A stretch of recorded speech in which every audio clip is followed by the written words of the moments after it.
નમસ્કાર દર્શક મિત્રો, આપ જોઈ રહ્યા છો સૌરાષ્ટ્ર ધારા ન્યૂઝ। હવે જોઈએ અગત્યના સમાચાર।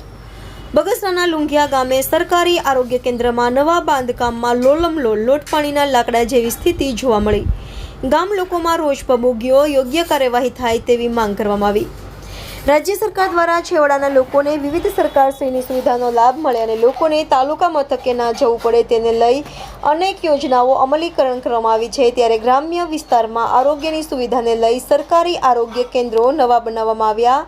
ત્યારે વાત કરીએ બગસરા તાલુકાના ગ્રામ્ય વિસ્તારોમાં પણ નવા સરકારી આરોગ્ય કેન્દ્રનું બાંધકામ થઈ રહ્યું હોય, જેમાં બગસરા તાલુકાના મથકેથી માત્ર 8 કિલોમીટર દૂર આવેલ લુંઘિયા ગામે પણ હાલ સરકારી આરોગ્ય કેન્દ્રના નવા બાંધકામ શરૂ હોય, પરંતુ આ બાંધકામમાં લોટ પાણીને લાકડા જેવી સ્થિતિ જોવા મળી।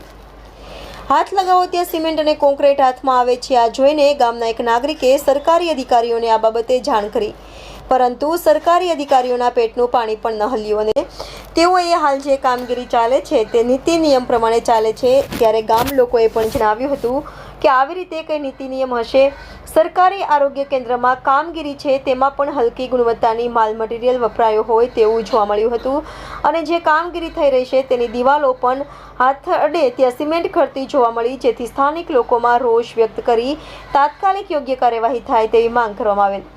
જે મારું નામ વાળા ભાર્ગવરાજ, ગામ લુંઘિયા, તાલુકો બગસરા। અમારા ગામમાં ઘણા સમયથી દવાખાનાની માંગ હતી।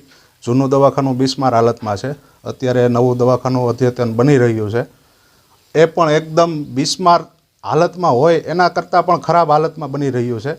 હવે આમાં જે કાંઈ સરકારી અધિકારીઓ આવે છે એ બધા તપાસના નામે ઓકે છે, રિપોર્ટ અમારી પાસે છે, રિપોર્ટ પોઝિટિવ છે, સારા છે એવું કહી અને વયા જાય છે। લુંઘિયાની અંદર જે નવું અદ્યતન દવાખાનું અત્યારે બની રહ્યું છે એ એકદમ હલકી ગુણવત્તાની સિમેન્ટ તો વાપરવામાં જ નથી આવેલી, અથવા તો જે છે એ જામી ગયેલી છે, એને ભાંગી અને એનો રીયુઝ પાછો કરવામાં આવે છે।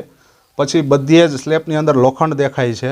બેલા જે છે સિમેન્ટ કોન્ક્રીટના તૈયાર બનેલા આવે છે એ પણ એકદમ હલકી ગુણવત્તાના છે અને તાંત્રિક અધિકારીઓને વારંવાર જાણ કરવા છતાં કોઈ પણ આજ દિન સુધી હજી આવેલું નથી કામ ઉપર। આ સબ સેન્ટરનું કામ છે એ પેકેજમાં છે। આના સિવાયના આ કોન્ટ્રાક્ટરે 3 દવાખાના બીજા બનાવેલા છે, એ પણ એક તપાસનો વિષય છે કે એમાં આવું કામ થયેલું છે કે શું।